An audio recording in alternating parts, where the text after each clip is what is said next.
Hey there, Drowsy Historian here. Tonight, you're not a noble, not an immortal, and certainly not some gleaming bronze statue etched into the annals of Persian glory. You're something far more common and far more disposable. You're a conscript in Xerxes' army, plucked from the outer edges of the empire and handed a spear you barely know how to hold. You don't speak the king's tongue. You don't understand the cause, but you march anyway, across rivers, across mountains, across corpses, blistered, sun-scorched and starving, toward a land you've only heard of in frightened whispers. Before the pontoon bridge buckles and the world forgets your name, do me one small favour. Let me know where you're listening from and what time it is there. I always find it oddly comforting to know who's tuning in from around the world. If you'd like early access to more of these slow, weary descents into history, ad-free audio of the episodes, or just want to support the show, you'll find the Patreon link in the description. But for now, lie back, get comfortable. Let's begin. You're not a warrior. You never asked to be. You're a farmer or a stonemason or maybe a goat herder, someone just old enough to grow calluses and just young enough to be considered useful. You have a name, a mother tongue, and a vague understanding of where your village sits on a map, though maps rarely bother with places like yours. You don't speak Persian. You've never seen a palace, a satrap, or a golden chariot. You've seen dust, you've seen cracked soil, and bent backs and fields that need tending. Until today, that's enough. Then the decree arrives. Not from a neighbour, not from your village elder. From the king, or at least that's what the man in the red sash says. The one who rides in on a tired horse, scroll in hand, flanked by two guards with sun-bleached spears. He reads the words aloud in Old Persian, slow and measured. Most of the village stares blankly. Then another man, a translator maybe, repeats it in your dialect. The voice is flatter this time, less ceremonial, more tired. You are summoned, he says, by the will of King Xerxes, son of Darius, king of kings, to serve in the great army that will bring justice to the Greeks and glory to the empire. He doesn't list your name, just the number required from your province. 10. No one asks what you think. That's not how it works. You're not chosen for your loyalty or your skill or your devotion to the king's cause. You are chosen because your body counts. Because the empire needs numbers and your village happens to have too many sons and not enough swords. You're not given a choice. Just a few hours to gather what little you have and say your goodbyes. Not that they call it goodbye. The translator says it's an honourable departure. You try to believe him. Your father doesn't argue. He nods once, the way men do when they've seen this before. He hands you a cloth bundle of bread and dried fruit, says nothing, and walks away. Your mother cries in the other room, but you don't go to her. You don't want to see what your own face looks like, reflected in hers. Instead, you sit outside and look at the fields, the furrows you dug with your hands, the stone wall you helped build to keep in the goats. You tell yourself, you'll be back. You say it quietly, in your own language, so no one hears the crack in your voice. The others being taken with you don't look much different. A few are your age. One is older, with a limp he tries not to show. Another is still a boy, clutching his brother's sleeve, like he hasn't quite decided whether this is real. No one wears armour, no one carries a weapon. You wear sandals or worn boots patched too many times. You carry whatever you can sling across your shoulder. A water skin, some food, a blanket. No one tells you how long you'll be gone. No one says if you'll return. You follow the men from the capital. Not soldiers exactly, just officials, scribes and armed escorts. They walk ahead, speaking to one another, in a language none of you understand. They don't check if you're keeping pace, they don't look back. The road they take isn't marked on any map you've ever seen, but they move like they know it by heart. Dust kicks up behind their sandals and coats your throat in a bitter paste. You drink sparingly. You save what food you have. You don't ask where you're going. You've already learned the only answer you'll get is west. You pass through other villages, some silent, some already stripped of their sons. In one, a woman throws a stone. It misses. In another, no one comes out to watch at all. The people stay inside, behind thin curtains, pretending not to hear the shuffle of your group dragging itself past. A man with a long beard from your village tries to speak with someone along the way, maybe to ask if they know what lies ahead. He gets no answer. After that, he stays quiet too. At night, you sleep where the column stops. Sometimes it's under trees, sometimes on open ground, with only your pack as a pillow. You lie awake longer than you should, listening to unfamiliar insects, staring at stars that look exactly the same as they did back home, though now they feel different, smaller, farther away. Some of the others cry quietly when they think no one can hear. You don't.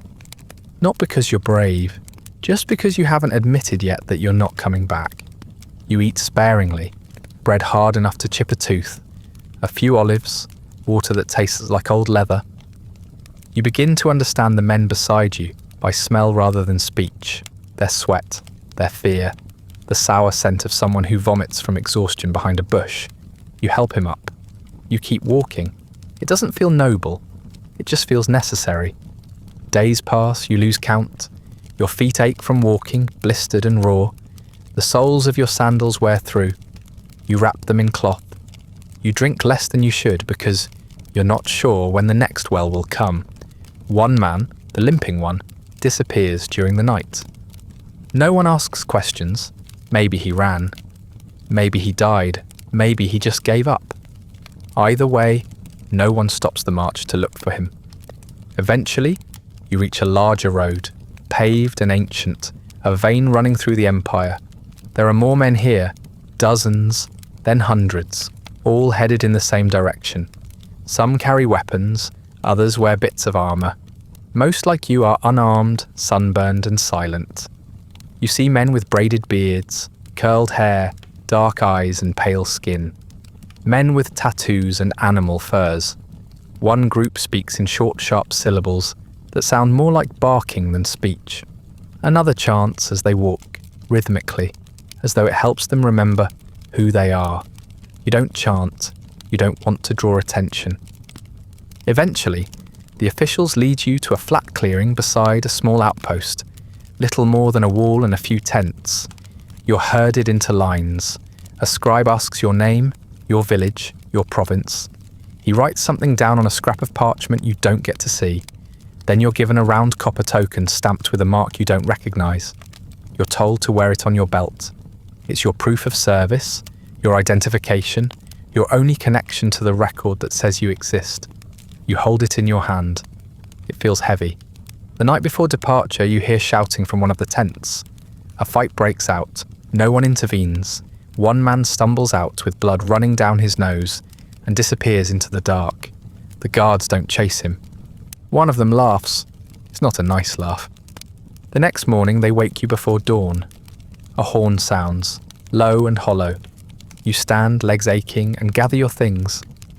A cart waits nearby, wooden, slatted, pulled by oxen that look just as tired as you feel. You climb in, jostling for space with the others. No one speaks. You hear breathing, nothing else. The wheels creak as the caravan begins to move.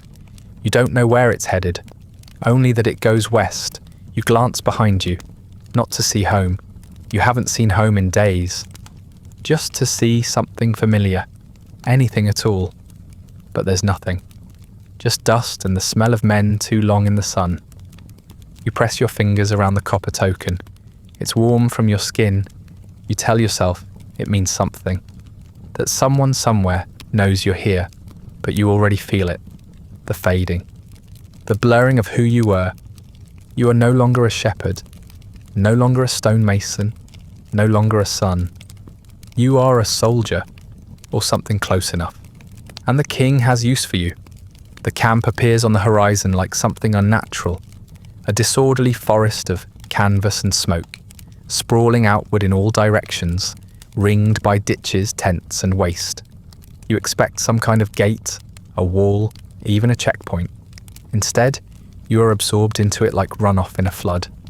There are no signs, no maps, just noise, boots crunching dirt, fires spitting ash, men shouting orders in a language you don't understand.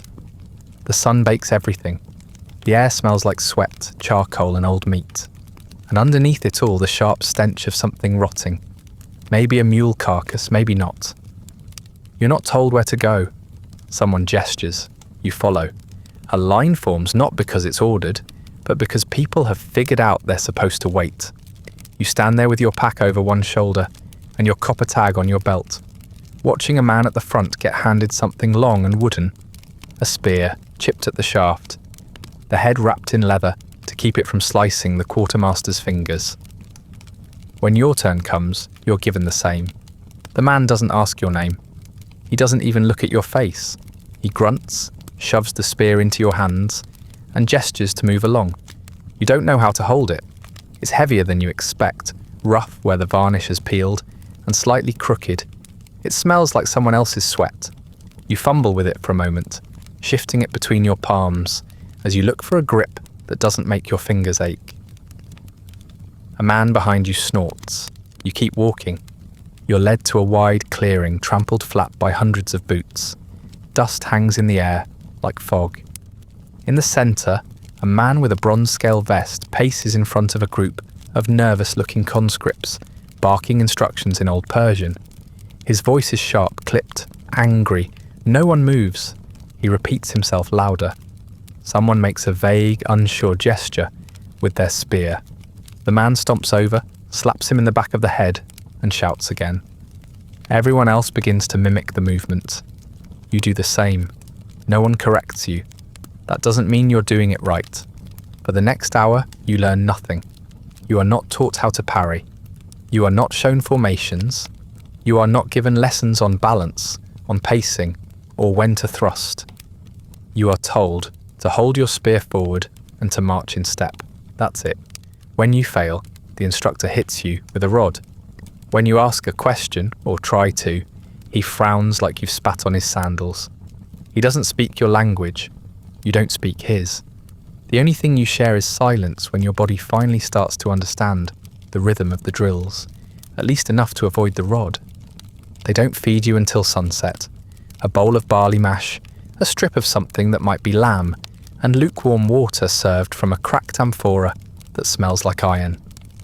You eat quickly, not because you're hungry, though you are, but because you don't know when the next bowl will come. Around you, men mutter in dialects you recognise, half-familiar tongues from distant provinces. You catch pieces, nothing useful. No one here has the full story. No one knows how long this lasts. Your bed is the dirt. They give you no tent, no blanket, just a patch of ground, already claimed by footprints and flies. You lie with your spear across your chest, because someone warns you in broken Aramaic that it might go missing otherwise. Sleep comes slowly. The camp doesn't quiet at night. It changes tone, from barking orders to muttered arguments, coughing fits, and the occasional cry. Someone laughs drunkenly near a fire. Someone else throws up behind your head. You close your eyes and try to remember your mother's face. It doesn't come. Morning is worse. You're kicked awake before the sun rises. Drills begin again, this time faster. You're ordered to run, not in formation, not for fitness, but for punishment. Someone in your group drops their spear during a drill. The instructor blames all of you, so you run laps around the training field while he watches from the shade, chewing something bitter between his teeth. One man collapses from heat and is dragged away by his armpits. No one tells you where he goes. You don't see him again. There are too many men to track. You train beside strangers every day. Sometimes you recognize a face from the caravan or a voice from the mess line, but the rotation never stops. You begin to suspect it's deliberate, that they don't want you forming attachments. You don't learn names. You don't share yours. A few people try at first. They gesture, laugh nervously, point to themselves, and say something soft. After a few days, they stop bothering. It's easier that way. Discipline becomes its own language. You learn what each grunt means, when to raise your spear, when to drop to your knee. When to hold your tongue. The instructors don't bother with words anymore. They slap, they point, they bark. You obey, not because you believe, but because it keeps you upright. You stop asking if the drills make sense, they don't. You stop hoping someone will explain the tactics. They won't. You are not trained to win. You are trained to move. Each day repeats the last. Spear work in the morning, formations in the heat, meal line in the evening, followed by another sleepless night on rough ground. Your feet blister. You wrap them in cloth until the cloth falls apart. The soles of your sandals wear to nothing. Your tunic sticks to your body with sweat and dust. When it rains, it clings tighter. When it dries, it cracks and chafes. You ask for a replacement. No one hears you. One day a man beside you begins to shout, not in anger, not in fear, just raw panic. He screams something in his own tongue, throws down his spear and runs. You don't know what triggers it. Maybe the heat, maybe the hunger, maybe something simple, like the look in another man's eyes. He makes it 5 steps before a guard knocks him to the ground with a club. They don't kill him. They don't need to. They just tie his wrists, drag him out of sight, and make the rest of you run laps until your legs shake. You learn not to react. That's the only rule that matters. The less you feel, the longer you last. The less you think, the fewer mistakes you make. You're not a soldier in the way stories mean it. Not a warrior, not a tactician, not a man with purpose. You're something simpler, a moving part. A body in the shape of a line. You wake, you march, you sweat, you sleep. When you fall behind, you're punished. When you keep up, you're ignored. This is the closest you'll ever come to praise. Then one morning, everything shifts. You're woken earlier than usual. No drills, no formations, just the sound of carts being loaded and orders being shouted with urgency. You're told to pack. You don't have anything to pack, but you sling your spear and line up all the same. You stand for hours while officers on horseback ride by, barking to one another in clipped tones. You understand none of it. Eventually, a line begins to move. You join it. The camp dissolves behind you. Tents folded, fires doused, refuse left behind for the flies. The dust kicks up again, thicker now, as thousands of feet move in one direction. You still don't know where you're going. You don't ask. You know better. You just march. This is not a beginning. Not really. The war hasn't started yet, but the road has. And from here onward, it only gets longer. Your first day of marching begins under a punishing sun, one that feels heavier than usual, as if the sky has grown tired of mercy. The heat doesn't rise, it waits for you. It settles into your skin, into your clothes, into your thoughts. You keep your head down and walk, because that's what the man ahead of you does. You follow his feet. He follows someone else's. No one knows where this line begins or ends. It doesn't matter. The road moves and you move with it. You're told this is the start of the westward advance, the real campaign, the one meant to crush the Greeks beneath the boots of the empire. But there's no battle, no glory, just gravel that grinds your toes, sweat that turns your tunic stiff, and the smell of men walking too close for too long.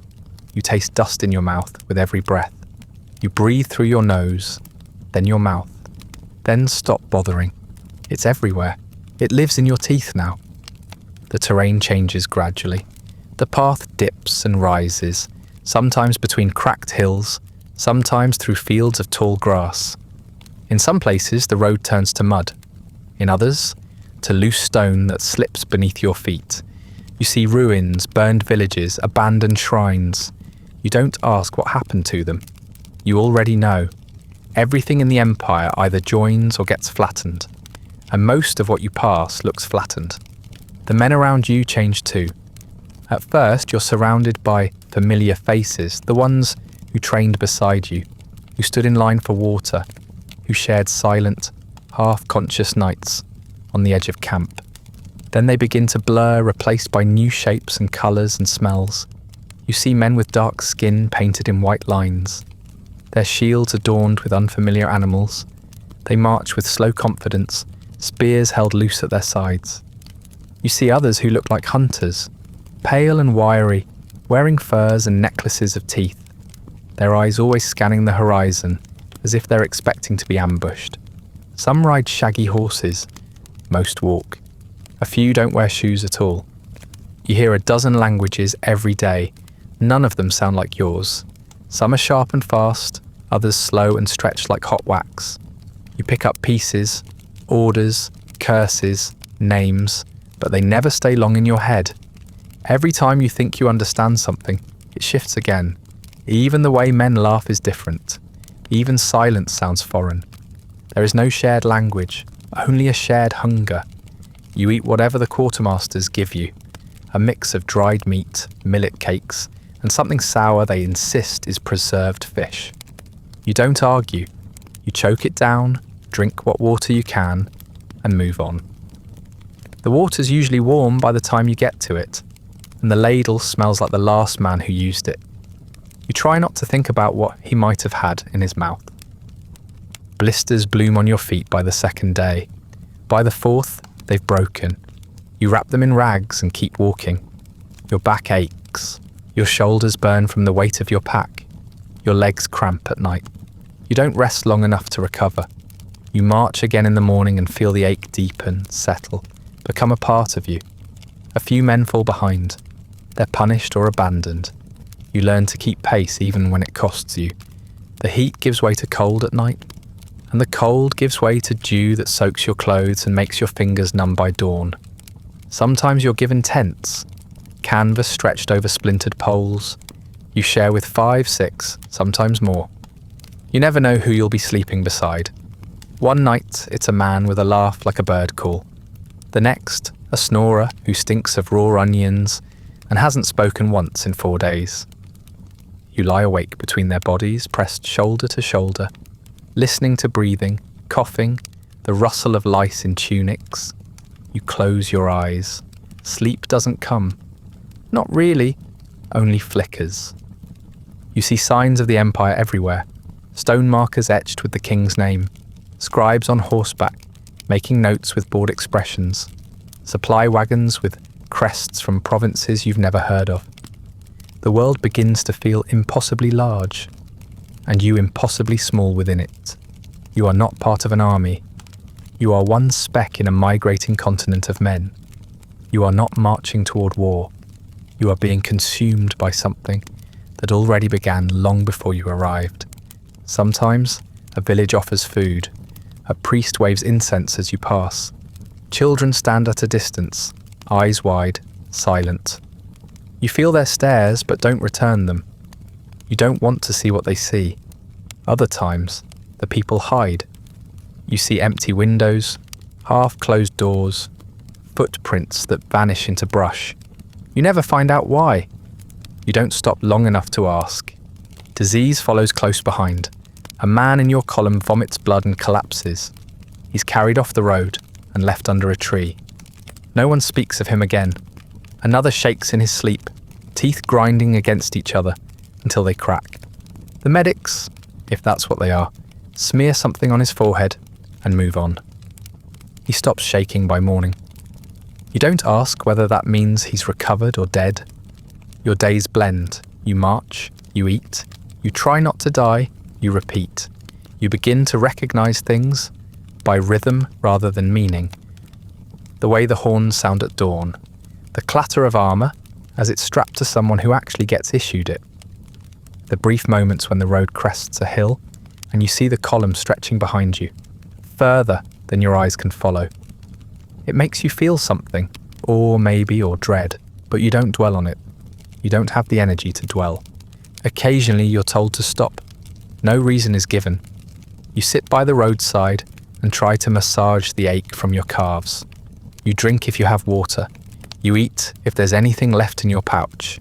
Sometimes there's a delay, a supply issue, a collapsed wagon, or a stretch of road too flooded for passage. You're never informed. You wait. Hours pass. Then someone shouts. The line moves again. You follow.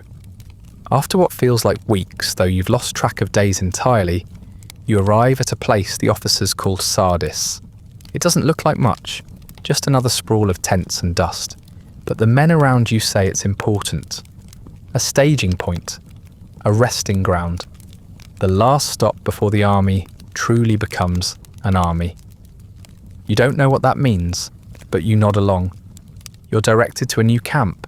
This one is larger, louder, more organised. Rows of tents instead of heaps, guard posts, fences, watchmen. You're given a thin mat to sleep on, and your name, or at least your number, is scratched into a wax tablet by a man who doesn't meet your eyes. You're not alone anymore. There are thousands here, maybe more. You walk among them like smoke in wind, unnoticed, unmattering. This isn't home. This isn't safe. But it's still. For now. For a few hours, maybe a few days, you don't have to march. And that feels almost like a gift. Sardis is not a city anymore. It is a waiting room. And you are one of its chairs. You arrive expecting orders, maybe movement, maybe clarity. What you find is delay. The roads converge here, and so do the men. Soldiers, labourers, priests, cooks, horse handlers, scribes. They arrive in endless drifts, bleeding in from all corners of the empire, muddying the edges of the camp until it becomes impossible to tell where the army ends and the earth begins. You are assigned a spot among thousands. No one tells you what to do. You're given another ration, a new patch of dirt to sleep on, and the same spear you've carried since the beginning. The waiting stretches. One day becomes two becomes a week, then another. Drills resume, but they're less about combat now, and more about choreography. You're shown how to stand, how to face, how to present your weapon. You're told, or rather, shouted at, to tighten formation, to look sharper, to move together, like a single limb. You don't understand the words, but the tone is enough. Punishments follow disobedience, then punishments follow mistakes, then punishments come for nothing at all. You learn to move just before you're told to. The officers are tense, they pace, they speak in low tones. You hear the words bridge and weather and Xerxes pass between them like coins. You don't know what it means until a man in your tent, older, more informed, tells you the truth. The army isn't moving yet because the king's engineers are trying to build a bridge across the Hellespont. Not a bridge made of stone or wood. A floating bridge, a string of boats lashed together across the sea, wide enough to carry horses, carts, soldiers, the entire bulk of the empire's might. You don't believe him at first. Then you see the supply lines. You start noticing the carts, not just with food or spears, but with rope, with timber, with anchors and iron nails the size of your hand. They pass by your camp in long processions, guarded not by soldiers but by whip-cracking overseers. One day a man falls while unloading a beam and snaps his leg beneath it. The overseer doesn't stop. The beam is rolled off him. The man is left behind. By evening he's gone. There's talk of a failure. The first bridge attempt destroyed by a storm. A freak wave, some say. The wrath of the gods, say others. One rumour spreads faster than the rest, that Xerxes ordered the sea to be punished, that he had it whipped, that chains were thrown into the water like shackles, and men stood on the shore with lashes, striking waves that couldn't strike back. The priests burned offerings. The scribes recorded the sentence.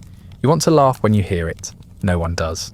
There's something unsettling about a man powerful enough to punish the ocean, and something terrifying about a man who thinks he should. The fear begins to shift. You feared hunger. You feared your officers. You feared marching into a land you've never seen. But this is different. This is the kind of fear that makes men stare at the sky for too long or sleep with their eyes open. You begin to realise that you're not just marching for a man. You're marching for a force, something that no longer feels entirely human, something vast, something that doesn't recognise you except as a number. Still, the work continues. The second bridge goes up, and as the days pass, the trickle of soldiers becomes a flood. You see them in morning light and at dusk, lines stretching over hills, bending roads into snake-like paths of armour and cloth. You see archers from India, their bows taller than they are. You see men from Kush with faces painted bone white, and clubs carved from dense black wood. You see Medes in fine tunics and bronze helmets, their expressions unreadable, and horses, hundreds of them, with silver-covered hooves, and men draped in gold leaf, who don't walk like the rest of you do. You begin to understand the scale of this thing. You've never seen so many people in one place. You suspect no one has. At night, the fires multiply. You lie in your tent, or beside it if there's no room, watching orange flickers climb the hillsides. You count them until you stop seeing numbers and start seeing shapes, constellations of the army. Some burn blue with incense, others dance with shadows, as men sing in languages you've never heard. Sometimes you think you hear your own tongue, but when you listen closer, it's something else entirely, similar but warped. The sound of distant cousins, provinces you've never visited, prayers you've never learned. You stop speaking, not out of silence, but out of exhaustion. Language has begun to feel useless here. There's nothing to say that hasn't been said in body, in how you move, how you eat, how you collapse when the sun sets. Every man in this camp bleeds the same way. That's all that matters now. Every morning you expect to be told to move, and every morning you aren't. You begin to believe this place is permanent, that you'll die here, not in battle, but in boredom, or heat, or one of the many illnesses that bloom from sleeping too close to too many other men. You grow used to the routine, spear drills, roll call, a ration, a silence, someone whipped, then night, then morning again, until the morning that breaks the pattern. You hear the horns first, low, long, insistent, then the sound of hooves, then the shouting. You rise half-dressed, blinking against the dust kicked up by riders. Officers appear like summoned spirits, shouting orders, pushing men into formation, dragging the half-asleep into rows. You shoulder your pack without thinking. The instinct is in you now. You grip your spear tight, then you see him. Not clearly, you're far too far down the ranks for that, but you see the movement, the procession, gold glinting in morning light, a throne carried on the shoulders of slaves, a line of guards in dark robes, their faces masked, their spears silver-tipped and ceremonial. You see the hush ripple through the camp like a wind, and then you hear the names spoken again and again, in awe and in fear. Xerxes, the man who punishes oceans. You don't see his face, you see the effect of his presence. Men straighten, men kneel, priests wave burning herbs, scribes follow behind, recording even this, the movement of the army from camp to sea. You feel a pull in your gut, not reverence, not pride, something colder. You understand, in that moment, that he is not marching with you. You are marching for him. You are not part of an army, you are part of a calculation. The order comes, march to the water, the bridge is ready. You are not. You march in line for hours before you even see the sea. The line isn't a single file. It's a tide of men, animals, wagons, and officers, all converging on the same destination, pressed together so tightly you can feel the breath of the man behind you, on your neck, and the shoulder of the one ahead pushing into your chest. There's no rhythm, no order, just a slow, grinding shove forward. You keep your spear close and your pack tighter. A man beside you vomits from the heat and the crowd. No one reacts. The sound is barely louder than the groaning of carts and the shouts of drivers trying to keep the animals moving. When the sea finally appears over the horizon, it doesn't feel real. It looks like a god's mirror, too wide to cross, too blue to be trusted. The water churns beneath a sky that has started to darken with gathering clouds. There's a scent in the air, salt and oil, and something metallic, like old bronze. You're not close enough to see the bridge yet, but the sound of it reaches you. Ropes straining, wood creaking, hooves clattering, sandals slapping, and voices rising in 20 languages all at once. When you reach the top of the bluff, you finally see it. It's not a bridge in the way you imagined. It doesn't arch. It doesn't rest on piers or hold itself above the water.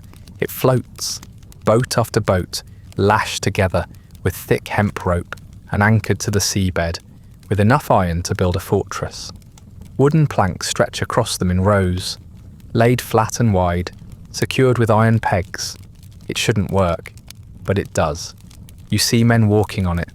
You see chariots rattling forward, sacred fires being carried in ceramic bowls by white-robed priests, wagons stacked with grain and spare wheels, and tent canvas. You see camels, war horses, and dogs with bronze-studded collars. You see the empire in motion, hundreds of thousands of moving pieces, all crossing water on something that looks like it should collapse under its own ambition. You feel the fear settle in your chest before your feet even touch the wood. It's not a fear of drowning. You're not sure you care about that anymore. It's the size of it, the scale. You feel small, less than small. You're a speck in the current, and the current isn't water, it's power. You think of the sea being whipped, of chains thrown into the surf, of priests muttering at the shore, while scribes dip their pens to record every blow. And now, here you are, marching across that same punished sea, a body in the shadow of something so large, it no longer sees you. The line keeps moving. You can't stop. You step forward. The wood is warm under your soles and slick in patches, where earlier crossings left it wet. The planks creak, shifting slightly with the tide. You feel the give beneath your weight. It makes your stomach lurch. There's nothing beneath you but water. Deep, cold, hungry water. You cross in silence. No one talks. There are no songs, no chants, no defiance, just footsteps and the occasional grunt as someone stumbles or pushes too hard. The wind picks up the farther you get from shore, strong enough to rattle the ropes and flap the tunics of the men ahead. You glance sideways and see waves crashing against the hulls of the boats below, foam rising and sliding back into the deep. The sound is steady, rhythmic, like breathing, like the bridge itself is alive and unsure whether to carry you or drown you.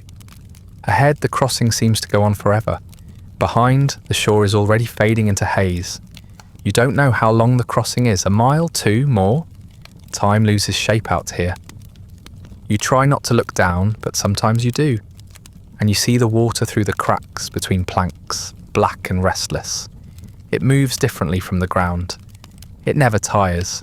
You envy that. You pass things you don't expect. A chariot with golden wheels and a parasol carried by a silent boy. A wagon full of amphorae sealed with wax and marked with a royal crest. A man in red robes leading a horse, whose hooves are wrapped in silk to keep it from scuffing. He doesn't look at you. No one does.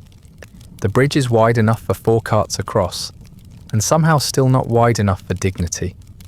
You are herded forward, like livestock, nudged and elbowed and stepped on. Your foot catches once, nearly sending you into the side rope. Guard glares. You keep walking. Eventually you reach the midpoint, or what feels like it. The wind is stronger here. The wood flexes more noticeably. You pass a pair of archers stationed on a small raised platform in one of the boats. Their job unclear. Guarding against what? Fish? You meet one of their eyes. He looks tired. Everyone does. You think about turning back. Not seriously, not in a way you would act on. Just for a moment. You imagine stopping, dropping your spear, stepping sideways into the sea, and letting it take you. You imagine what the water would feel like. Shockingly cold, maybe, or just quietly suffocating.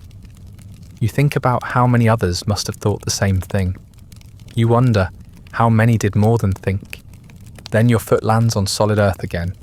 It happens without fanfare. One step, and the board beneath your feet becomes packed soil, slightly damp from the spray. You're on the other side, on European soil, on land that belongs to the Greeks, or used to, or might never again, depending on whose version you believe. You're told this is Thrace. It looks like the last place. Trees, grass, sky, the sound of distant carts. But it feels heavier somehow, like you've crossed an invisible threshold. There's no celebration, No cheers, no welcoming party. You're given no time to rest. The moment your boots leave the bridge, a man with a bronze badge and a horsehair whip waves you forward and points down a path worn flat by earlier feet. You join a new line. You keep walking. Your legs hurt, your hands burn from gripping your spear too tightly, and your mouth tastes like old cloth. But you move, because now it would be harder to go back than to keep going. You glance back once. The bridge stretches across the water like a scar, dotted with movement, pulsing with momentum. You see the outlines of other soldiers, other animals, more carts still crossing, still arriving, still adding to this impossible thing. And you feel it, for the first time, not as a rumour, or a command, or a chant, but as a truth. There's no going home now. You are too far from it, too deep in the machine. You don't even know where home is anymore. You only know that the road forward leads into something worse. You set your shoulders, you adjust your pack, you keep walking. You have entered hell. You just don't know it yet. You're camped now in Thrace, but the name means nothing. It's just a word someone else uses to describe a patch of trees and flattened grass, where the army slows its pace for a few days, before pushing forward again. There are no borders here, no walls or lines to separate nations, just bodies, hundreds, thousands of them, clustered around fires or sprawled under trees, the stink of sweat and roasted meat mingling with wood smoke in the early evening haze. The sun bleeds into the hills as if trying to escape the noise. You sit near a low flame, sharing a pot of something thick and vaguely edible with 3 men you've never met. You don't know their names. You wouldn't remember them if they told you. One speaks in a sharp hissing dialect that might be Median. The other 2 barely speak at all. One chews constantly, even when there's no food. The other scratches at his arm with such intensity you half expect the skin to come off. You stir the pot, eat in silence, and pretend not to notice the rabbit bones scattered at your feet, cleaned so thoroughly they glisten. Around you, there are tents and lean-tos, some with proper stakes and canvas, others improvised from cloaks and branches. Fires flicker in uneven rings, some too large, some just embers. Men shuffle between them with hunks of bread, rolled blankets, wineskins sloshing. You hear laughter in one direction, arguing in another, coughing behind you. You hear footsteps, always footsteps. Even in sleep, this place breathes like something alive, restless, layered with movement, never still. The laughter catches your ear, not because it's joyful, but because it's sharp, mocking. You turn and see a group of Medes, wine-drunk and loud, speaking in a language you only half understand. One of them gestures toward your fire, mimics your accent, says something that sends the others into another round of laughter. You don't react. You've learned by now that reacting makes things worse. You stare at your bowl and keep chewing, even though the food has long since gone cold in your mouth. There is no camaraderie here, only proximity. You are surrounded by allies, but you've never felt more alone. Every province brings its own customs, its own speech, its own gods and curses. The Persians ride tall and bark orders. The Medes laugh like they've already won. The Scythians keep their distance, but never stop watching. The Egyptians smell like incense and spit when they speak. You meet eyes with an Elamite once and he narrows his like you've insulted his mother. You don't even know what you did. You try to make conversation the first few nights. Nothing deep, just greetings, simple words, gestures towards shared tasks. It never works. Either they don't understand, or they do, and choose not to. A few nod. One gives you a piece of dried fig. But mostly, they look through you. Not with malice, just indifference, like a stranger passing on a road they didn't know was shared. You keep your voice quiet now. You speak only when spoken to. You begin to forget what your own language sounds like, when it isn't being mispronounced by someone else. You start to count days in gestures, the number of meals eaten, the number of nights slept through, the number of blisters, that burst and reformed. Language becomes something ornamental, not necessary, not missed. The Scythians hunt at night. You're not sure whether they're allowed to, but no one stops them. You see them return with rabbits, sometimes deer, once a boar so large it took 4 men to drag it to the fire. One of them skins a rabbit right in front of you, humming under his breath, while the blood pools in a dented pan. He grins as he works, not cruelly, but with something else. Satisfaction, maybe. A familiarity with death that makes you uneasy. He offers you a piece when it's done. You shake your head. He shrugs, tosses the meat into the pot, and moves on. The Egyptians are worse. Not the soldiers. They're quiet, methodical, cold. It's the priests.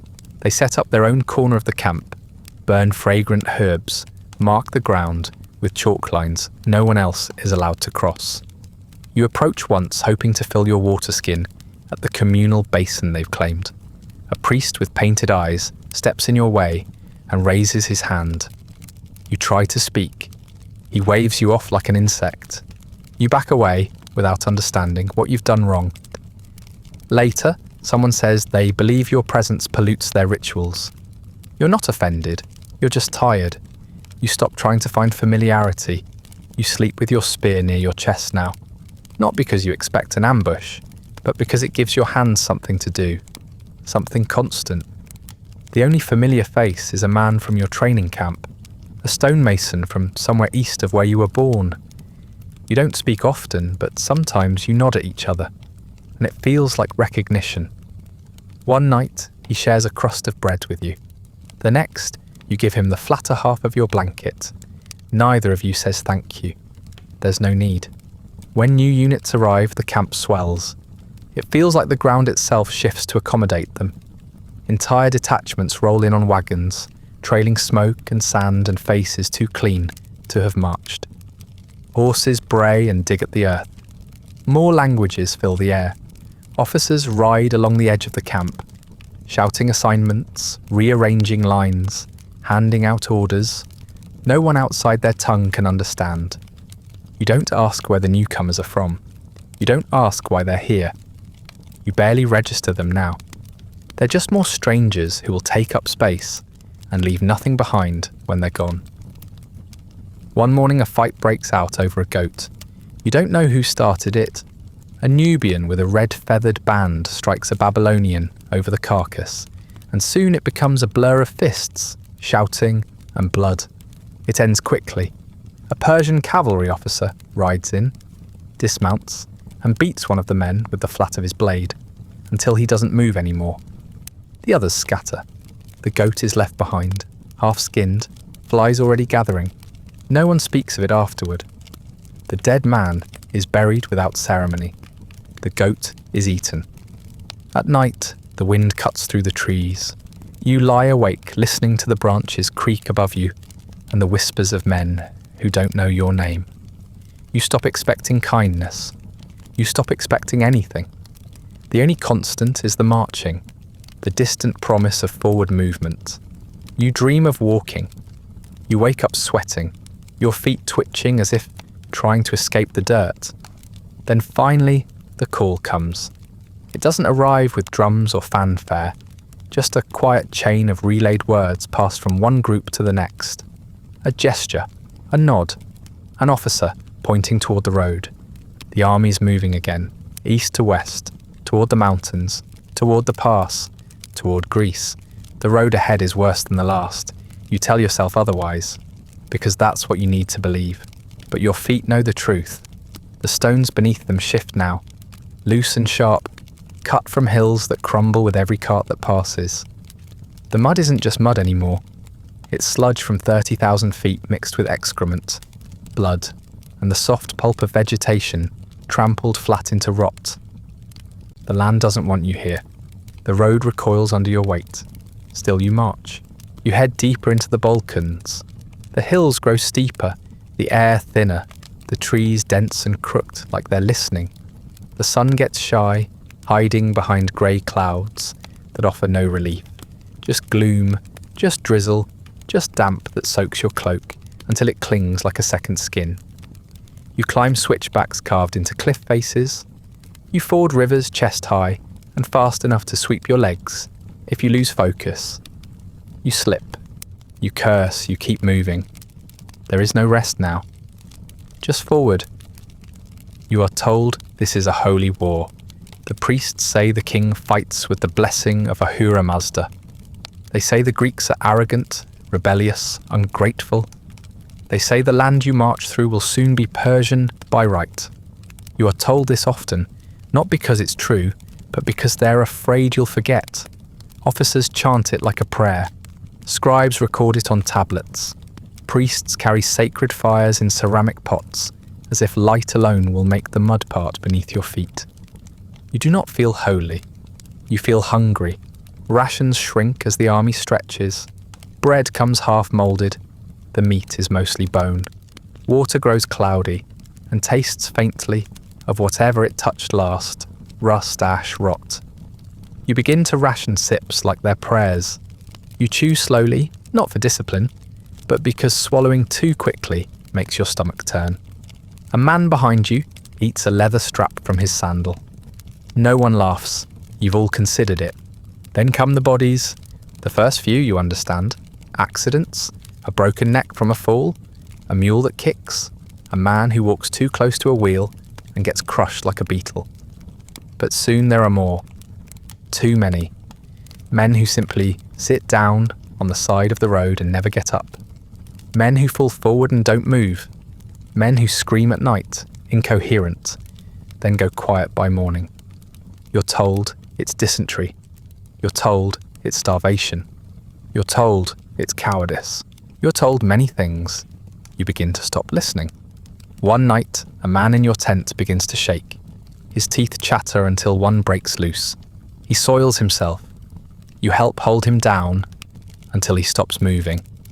Not because it's brave, but because you were closest and no one else volunteered. The next morning, he's gone. Dragged out, dumped into a ditch. His bedroll is given to someone else before sunset. His name, if you ever learned it, is never spoken again. You start marching over corpses.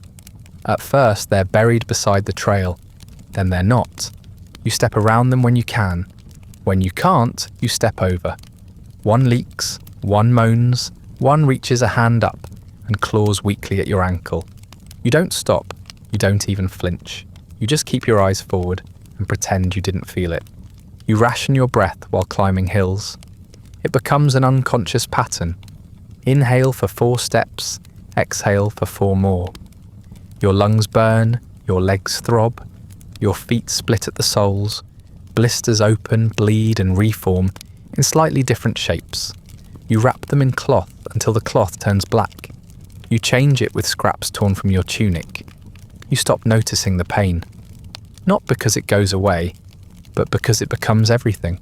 It replaces hunger. It replaces memory. It becomes the only thing that feels certain. The line stretches endlessly. You see men ahead of you crest hills. You won't reach for hours. You glance back and realize someone else is doing the same. You don't feel like a person anymore. You feel like a segment in a column, a piece in a calculation, a line item in a ledger too large for any one man to read.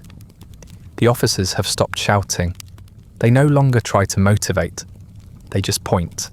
You march. Once you pass through a burned-out village. The walls are blackened. The roofs are ash. A goat carcass hangs from a post untouched, as if left there for someone to find. A child's toy, a carved horse with a missing leg, lies in the dirt. No one speaks. No one loots. You don't even stop. You just keep moving. The village doesn't matter. It never did. Another day, you reach a crossroads. The sign is shattered, its writing scratched out. An argument breaks out between 2 officers about which path to take. They consult a map. You wait. The column behind you piles up like a blocked river. Men murmur. One starts coughing and doesn't stop. Eventually, a decision is made. You go left. You never learn why. The next day, the rain returns. It falls in sheets, drenching everything in minutes. Your cloak fails. Your pack soaks through, your spear grows slick in your hands. Mud pulls at your feet like hands from the earth. You slip twice. You lose count of how many others fall. No one helps. If you fall, you get up. If you don't, you're part of the ground now. The road keeps moving. You begin to envy the animals. They're fed first. They're watered more often. When one breaks its leg, it's killed cleanly with a single blow. No one shouts at them. No one marches them through sermons. You think of collapsing beside a mule, seeing if they'd give you the same mercy. You don't act on it.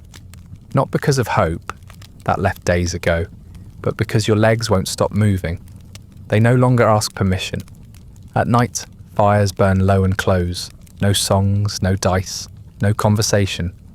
Just men curled around heat, like it's the last kindness left. You lie awake listening to the breathing. Some fast, some shallow. Some ragged. You hear a man sobbing into his tunic. Another recites a prayer you don't recognise, repeating the same line again and again until it fades into a whisper. You close your eyes and see road. Just road. Always road. Then without warning the march stops. You don't understand at first. The man in front of you halts, then the one behind. Then someone shouts, and the message ripples backward. Set up camp. Rest. No reason given, no cause explained, just the order. You collapse to your knees before setting up your bedroll. Your hands tremble as you try to strike a fire. You burn your fingers and don't care. Rumours begin immediately that this is a real stop, not just another delay. That Greek resistance lies ahead. That Spartans, the infamous warriors, the king's personal obsession, have been spotted near a narrow pass. That the road forward will not be just another climb, but a wall. A bottleneck. A fight. No one confirms it. The officers disappear. The priests pray harder. The firelight dances across anxious faces. Someone sharpens a spearhead against a stone that crumbles with each pass. You lie back on your pack, staring at a sky you barely see anymore, and realise something you should have known all along. You're not marching toward war. You're already in it. Your unit is sent forward into the pass. No fanfare, no speeches, no clear directions. Just a shouted order from someone on horseback, and the push of a dozen shoulders moving at once. You don't know where you're going. You don't know what's ahead. But you go, because everyone else is going, and standing still seems worse. The path narrows quickly. Hills rise on either side, steep and jagged like broken teeth. There's a sulphur smell in the air, faint but clinging, like something is rotting beneath the rocks. You hear water in the distance, not a stream but something heavier, rushing through unseen cracks in the stone. You don't see the enemy, not yet. Just more men, your men filing into a space that doesn't look like it was made to hold them. The walls of the pass press in, the trees vanish, the air grows still. Your breath comes faster, not because you're afraid, but because your body seems to know something you don't. You tighten your grip on your spear, adjust your shield, check the copper tag at your waist like it might still mean something. You hear voices ahead, shouting, metal clashing, the distinct crunch of something breaking underfoot. You keep going. Then the noise changes. It isn't just battle, it's chaos. A wave of sound that crashes over you before you even see the enemy. Screams, the thud of flesh, the hiss of arrows, the deep, stomach-churning moan of a dying animal. A man ahead of you jerks backward, clutching his face. He's swallowed into the crowd before you see what hit him. Someone yells your unit's name, then another voice contradicts it. You stop, you're pushed forward, you move again. The first Greek you see is already killing someone. A flash of bronze, a face behind a helmet that doesn't look real. A round shield slams into your line. A spear thrusts upward into a man's throat. There's no room to maneuver, no space to dodge. The phalanx presses forward like a wall, not fast, but unstoppable. You raise your spear and stab, but it catches nothing. You're too close, too cramped. You can't see where to aim. You hear someone scream your name. but it's not your name. Just something that sounds like it. You don't turn. Your unit collapses almost immediately. Not from cowardice, not from disobedience, just from simple, physical failure. You are too many men in too small a space against too disciplined a force. The Greek line holds tight, shields locked, spears darting like serpent tongues, while your side stumbles over itself. You try to push forward and find yourself pressed back. You jab blindly and hit nothing. You raise your shield too late and something cracks against it so hard it sends your arm numb. You fall, catch yourself on your knees and rise again. Your legs shake, your hands bleed. You step on something soft and realise it's a man's belly, torn open like a ripped bag of grain. You don't look at his face, you don't have time. Someone slams into your back. You stumble again. A spear scrapes your thigh, not deep, a graze, but it stings like fire. You grit your teeth and lunge forward, not at anyone in particular, just into the space where a man used to be. Blood slicks the ground now. You slip on it more than once, so do others. The dead pile quickly.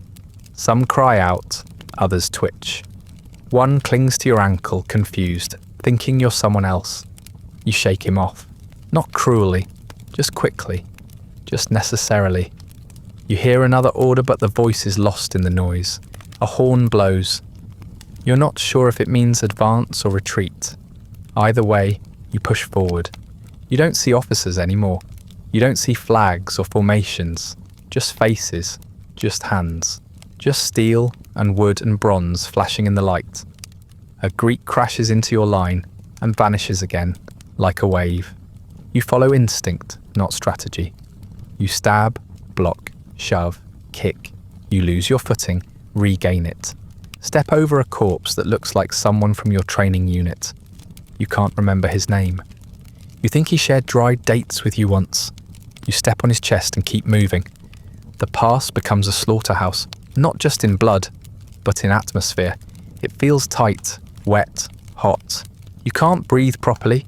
The air smells like copper and piss and fear. A horse screams nearby, high and ragged, then cuts off suddenly. You duck as something flies over your head. A javelin, maybe. Or a piece of someone's shield. You don't know. You don't ask. You're ordered forward again. The line has already broken. It doesn't matter. You advance because someone screams that you must. You press into the press, shoulder to shoulder, knee to knee, and try to become part of the wave. Your arms ache. Your legs drag. You think you see the Greeks falter for a moment. Just a flicker, a crack in their front. You push harder. Others do too. The pile of bodies becomes a hill. You climb it. You stab. You feel your blade hit something soft. You pull it out. Someone beside you dies loudly. Another goes silently. You barely register it now. Your ears ring. Your vision narrows.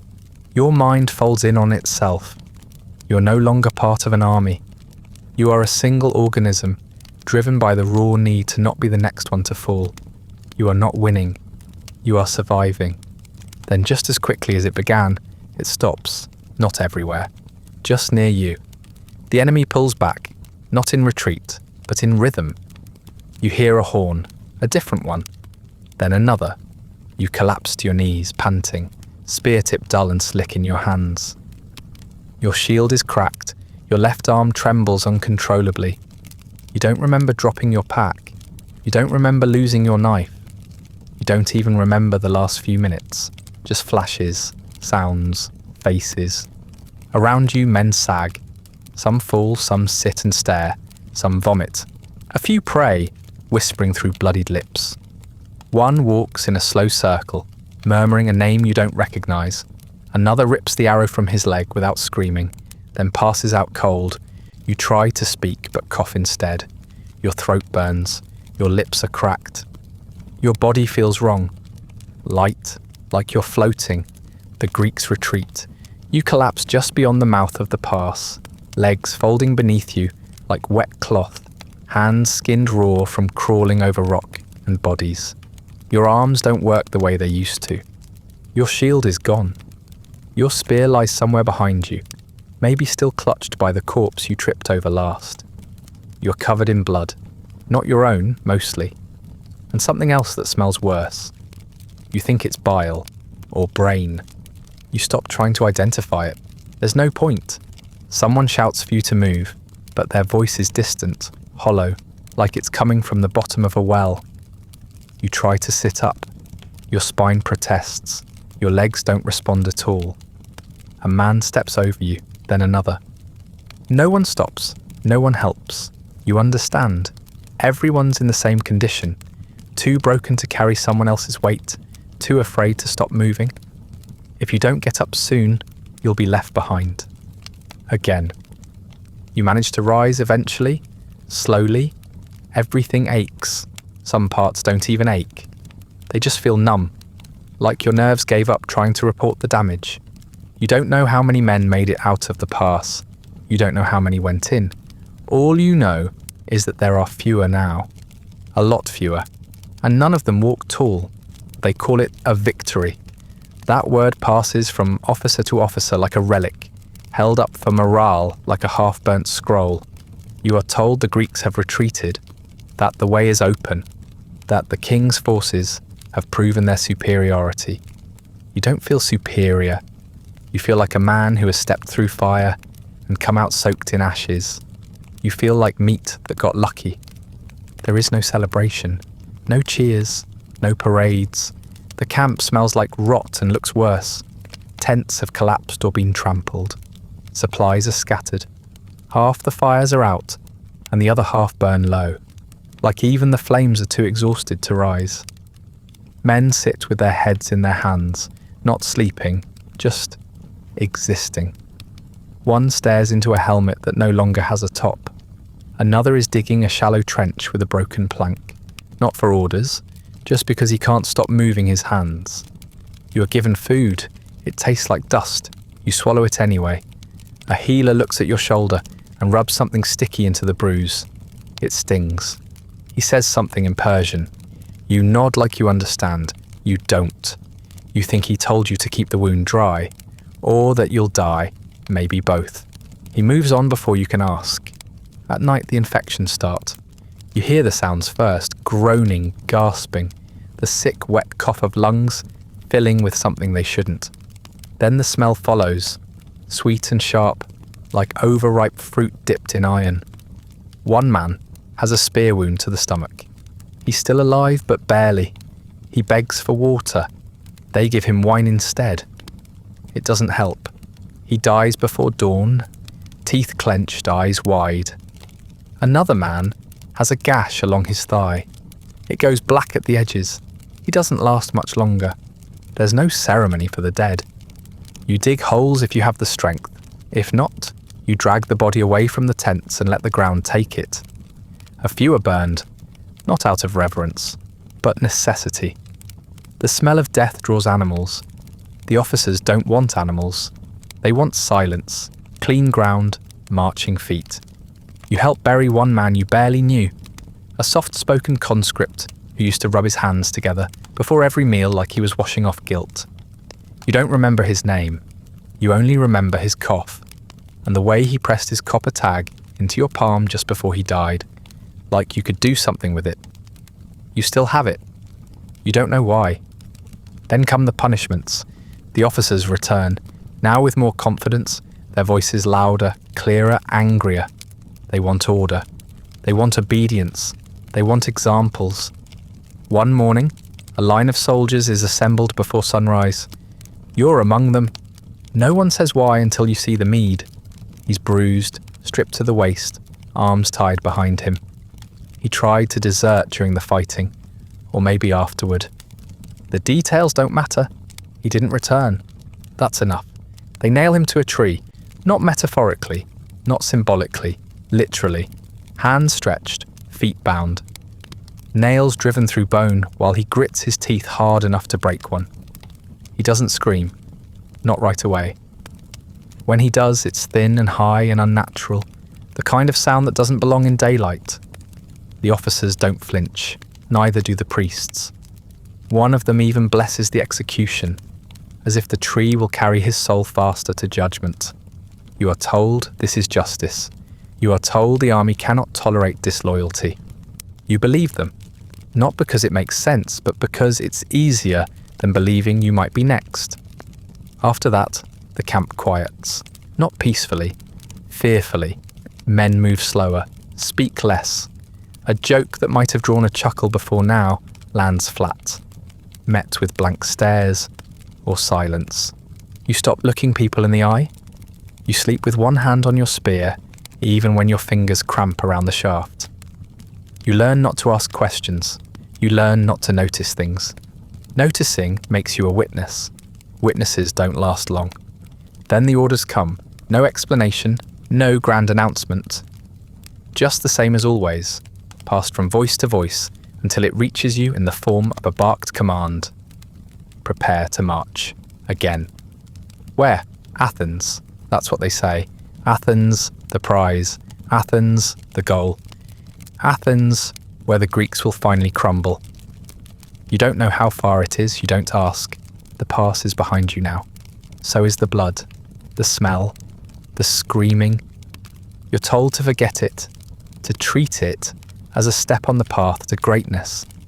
But you carry it with you anyway. In the ache of your bones, the sting in your lungs, the dark stain on your tunic that still hasn't washed out. You carry it in your silence, in your stare, in the heaviness of your breath. What you don't carry anymore is the illusion of safety. You know now that nowhere is safe, not camp, not sleep, not prayer, not even victory, especially not victory. Because if that was a victory, you wonder what defeat will look like. The priests begin the morning with blood. It's not a metaphor. They bring out sheep, pale and bleating, eyes wide as if they know. The animals are tethered just beyond the edge of camp, near a ring of stones blackened from previous fires. You kneel in the dirt with dozens of other soldiers, shoulders brushing, heads bowed more from exhaustion than reverence. The priests speak in Old Persian, voices smooth, rehearsed, slow as honey poured over cold ash. You don't understand the words, but the meaning is always the same. The gods are watching.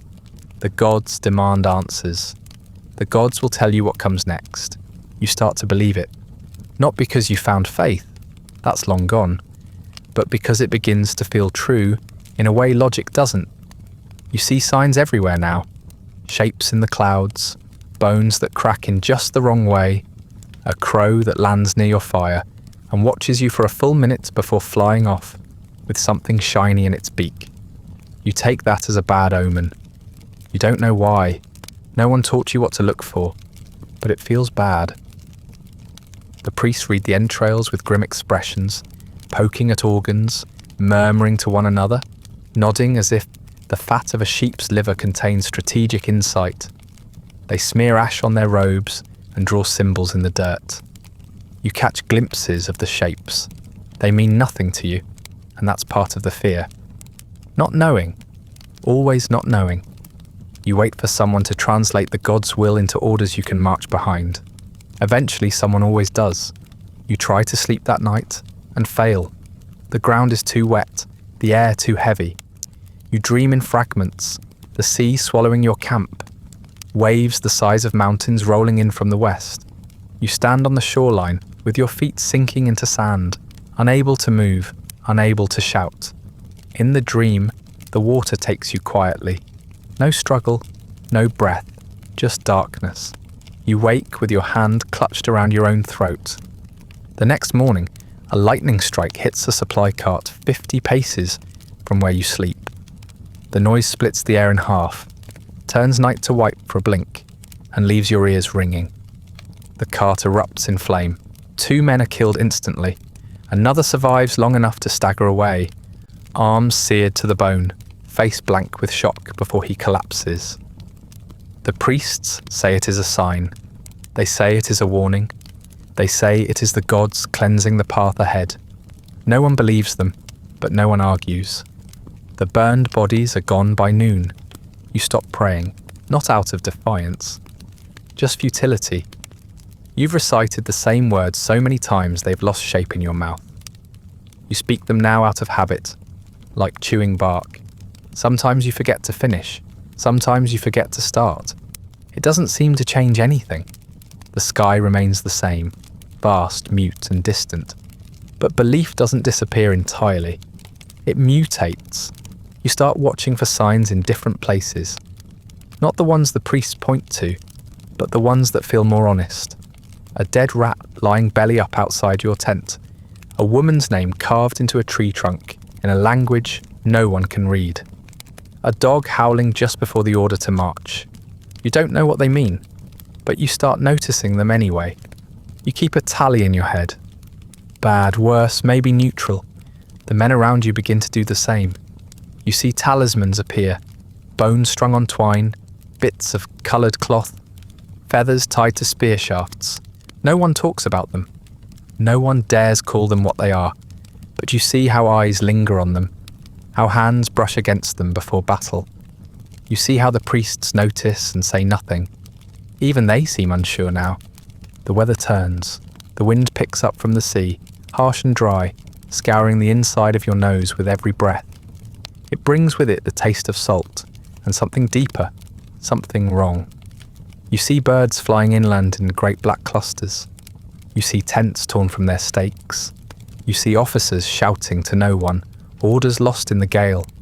You tighten the knots on your gear and wait. Then the storm comes. It doesn't roar, it howls, it screams, it tears into camp like an invading army. Tents snap, horses panic, fires vanish. You press yourself into the ground and pray it will pass, though you no longer know who you're praying to. Lightning rips open the sky like a curtain. Rain falls sideways. The air becomes water. The wind becomes teeth. You dig your fingers into the soil and hang on. In the morning, part of the fleet is gone. The beach is scattered with debris, broken planks, snapped oars, the bloated corpses of sailors and horses alike. A priest stands at the shoreline, arms raised, chanting through chattering teeth. No one listens. Men move slowly through the wreckage, searching for anything salvageable. Most of it isn't. A few amphorae survive, some cloth. One horse with a shattered leg is dragged from the water and executed with a hammer. You turn away before the second blow. The officers don't speak of it as failure. They call it misfortune, temporary setback, a momentary trial of faith. But the impact is immediate. Supply lines stretch thinner, meals shrink. Wine disappears entirely. You're told your rations will be halved, just until the next shipment. You nod. So does everyone else. There's no use resisting what has already been decided. You chew the dry bread until it turns to paste in your mouth. You try not to taste the sour rot on the edge. You drink your water slowly, even though it tastes like wood and smoke. You feel your stomach clench at night, then unclench with a groan. The man beside you coughs once, then curls into a ball. No one checks on him. If it's sickness, he'll be dead soon anyway. Someone mutters that this is the gods' punishment, that the bridge was an affront, that whipping the sea and chaining it like a slave was too much, that no king, even Xerxes, is allowed to humiliate a god and walk away untouched. No one disagrees. Someone else says that the Greeks prayed harder, that their gods listened, that they fight for freedom. You don't know what freedom means anymore, but it sounds like something you used to believe in. You try not to dwell on it. You focus on the tasks, the daily routines, washing what little clothing you have, wiping your blade with oil even though it's already rusted, folding your blanket, rewrapping your feet, watching the sky, always watching the sky. It has become the only language you trust. At night, you dream of the sea again. But this time, it doesn't swallow you, it speaks. You don't understand the words, but they feel like truth. When you wake, your throat is raw and your chest is tight, and you wish you could remember what it said. You don't believe in the king's gods anymore. You don't believe in much. The march resumes, but there's no purpose left in the movement. Just habit, just momentum. You're told the army is headed towards Salamis, a place on the coast, full of Greek ships and defiance. Another city the king intends to punish, but the only thing you feel punished by is the road, and the hunger, and the thirst. The supplies dwindle faster than anyone admits. At first the rations are smaller, half a loaf of barley bread, a few dates if you're lucky. Then the meat disappears. Then the barley is mixed with husks and sand. You chew carefully now, not to savour it, but to avoid breaking a tooth. You've seen a man lose a molar on a pebble baked into his bread and bleed for 2 days through a swollen cheek. There's no medicine for that. Just cold water and silence. The water, too, is turning. Once it was merely warm and metallic. Now it is foul, thick with algae, carried in clay jugs so brittle you taste dust in every sip. You start rationing your sips down to a rhythm. Morning, marching break, evening. No more than a mouthful each time. You try not to think about the smell. You try not to remember the taste of clean water, because the memory makes you angry in a way you don't have the strength for. You catch yourself chewing leather. Not because someone told you to, not because it has any value, just because it keeps your mouth occupied. You slice a strip from the edge of your sandal and soften it with saliva. You clench it between your molars like a chew stick.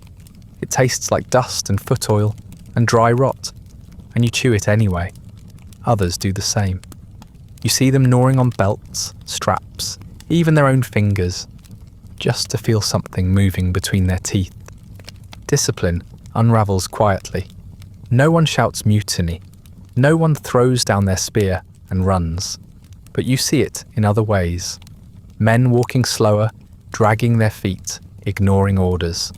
Men who used to march upright now, slouch now sway. The formations grow loose. Tents are no longer staked evenly, if at all. You see shields left behind.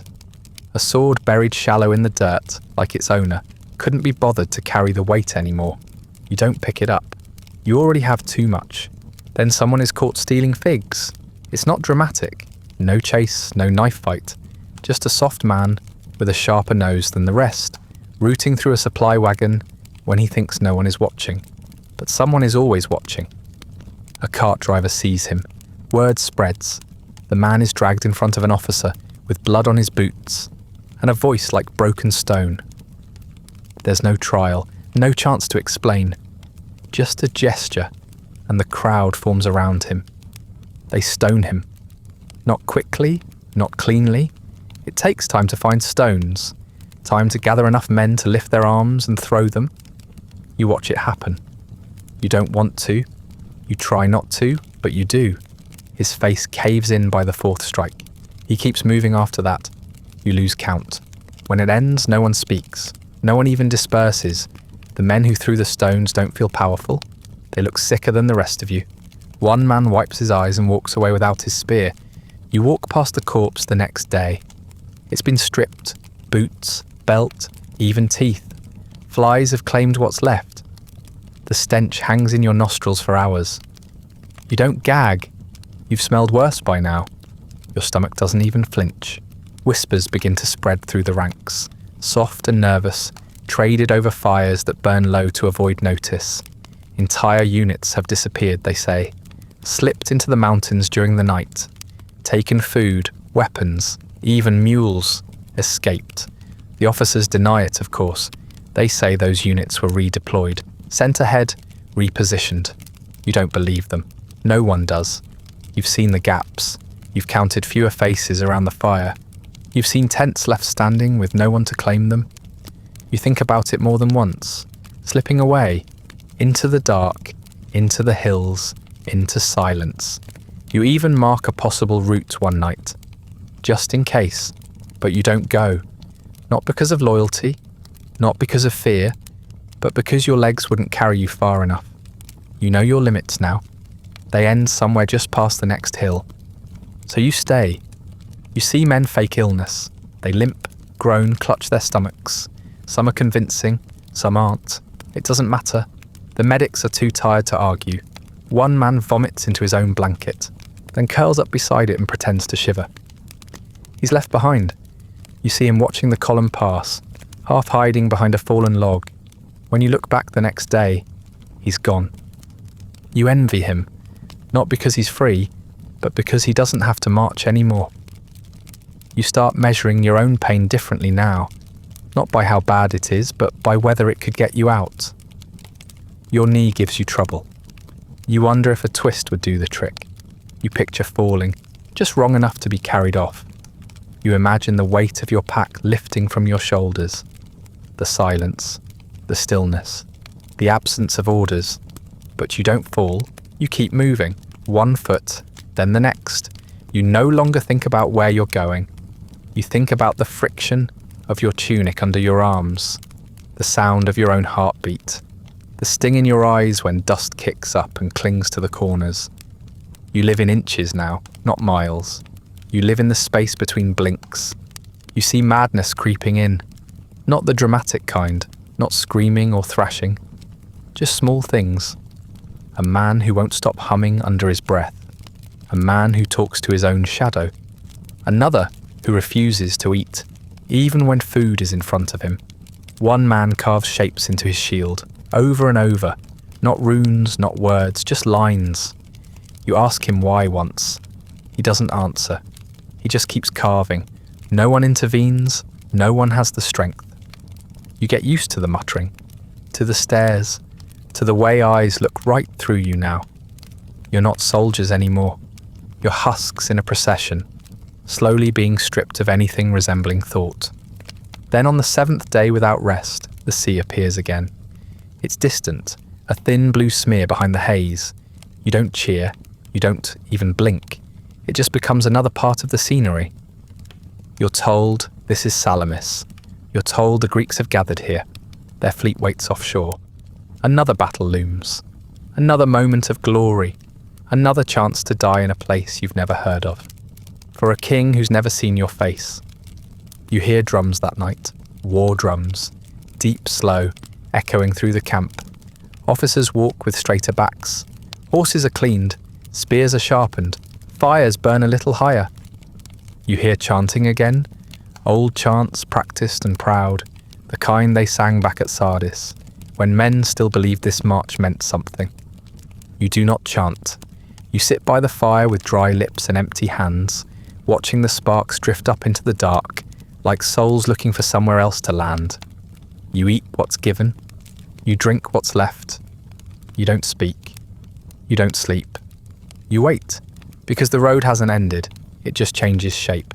And the worst part is knowing that it will keep going, long after your body can't. You're left behind to guard a road that no one uses. It's not a punishment. It's not even a decision. It's just logistics. The army is too large, too stretched, too starved to keep moving as one. Someone has to stay. Someone has to hold the rear, to protect the wagons, to watch the crossroads where nothing ever comes. Someone has to wait while the real soldiers push on. That someone is you. You're told it's temporary, just a few days. Then you'll be recalled, reassigned, reabsorbed into the mass. But the days stretch into nights, and the nights blur into each other, and no one returns for you. You wake each morning and stare down the road, expecting dust on the horizon. The sound of hooves, a horn, anything.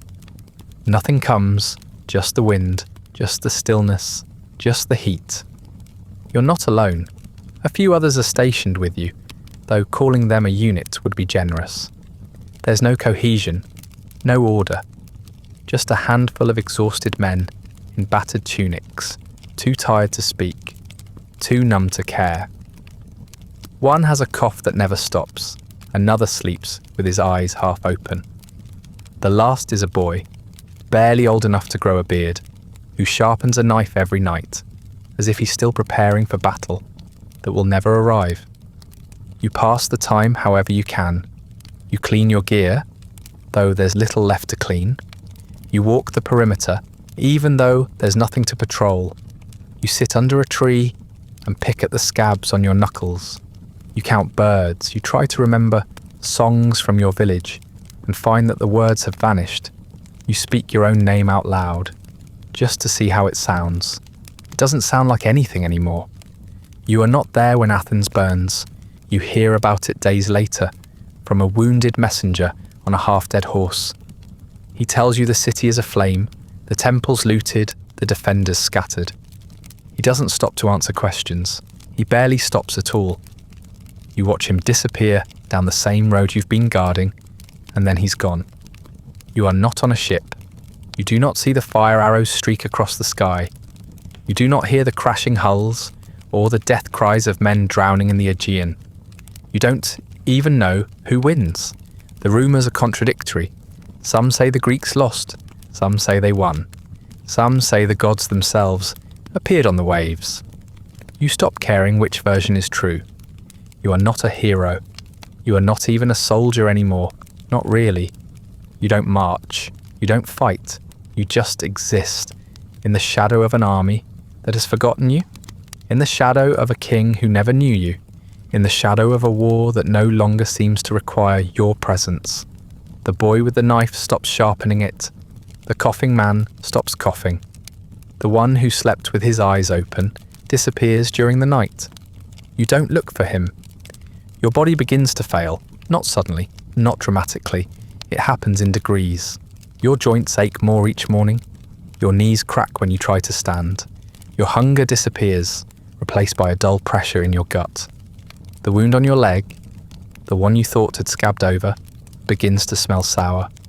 You clean it with wine. You tie it with cloth. You don't check it again. You lie in the grass more often now, staring at the sky. You track the clouds like they mean something. You count how many birds fly in pairs and how many alone. You listen to the wind moving through the reeds beside the ditch where you piss each morning. One day, you sit beside that ditch and don't get back up. There is no final moment, no flash of memory, no vision of home. Just stillness. Your breath shortens. Your fingers curl against the dirt. You close your eyes because it feels easier than keeping them open. You hear someone calling a name you almost recognize. You try to answer, but your tongue feels like ash. You stop trying. No one writes down the day you die. No one records where your body falls. The army is too far ahead, too consumed with its own unravelling. There are no mourners, no burial, no rites. You do not return home. You are not given a grave. You do not enter history. Your bones will be walked on by goats. Maybe a traveller will find your spear someday, snapped in half in the mud. Maybe a child from a nearby village will steal the copper tag from your belt and tie it to his ankle as a charm. Maybe someone will see the shape of your ribs through the grass and think you are just a lost animal. No one will know your name, not because they forgot it, because they never knew it. But they'll remember Xerxes. His face will be carved in stone, his name inscribed in golden scripts. He will be called King of Kings, Master of the world. He will be remembered for his greatness, and his rage, and his bridges, and his empire. His victories and defeats will be studied, debated, praised. He will be given centuries. You will be given nothing. Because you were never meant to be remembered.